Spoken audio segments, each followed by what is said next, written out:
আসসালামু আলাইকুম রহমতুল্লাহ।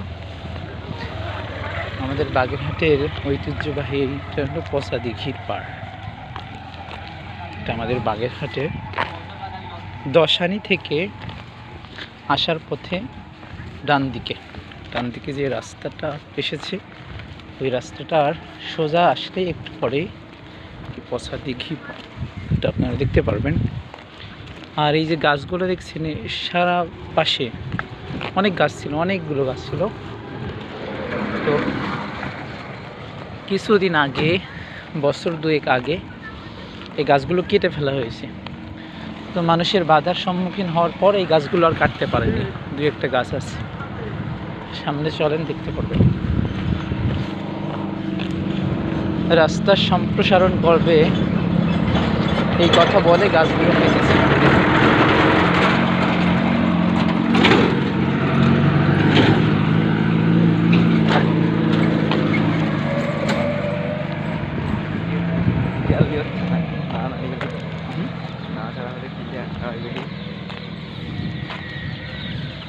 আপনারা যদি বাগেরহাটে আসেন কেউ সফরে, অবশ্যই 7 গম্বুজ, তারপরে খানজাহানি মাজার, তার পাশেই পচা দিঘিও দেখতে পারেন। এটা অনেক বড় দিঘি, যদিও এখন ভিতরে পানি খুব একটা বেশি নেই, শীতকাল আসলে পানি একটু কমে যায়।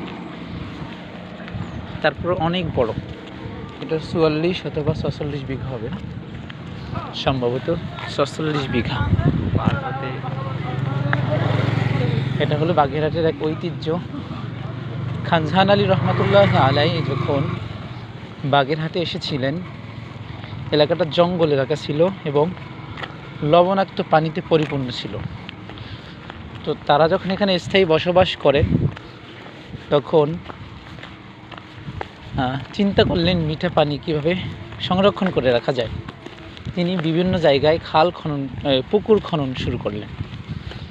এখানে ঘোড়া দিঘি একটা আছে, খানজাহান আলী রহমতুল্লাহ আলাই মাজার শরীফের পাশে একটা দিঘি আছে। এই 3টা দিঘি বাগেরহাট শহরের মধ্যেই বড় বড় 3টা দিঘি পানি সংরক্ষণের জন্য মিঠা পানি তিনি কেটেছিলেন। তিনি শত শত বছর আগে কেটেছিলেন।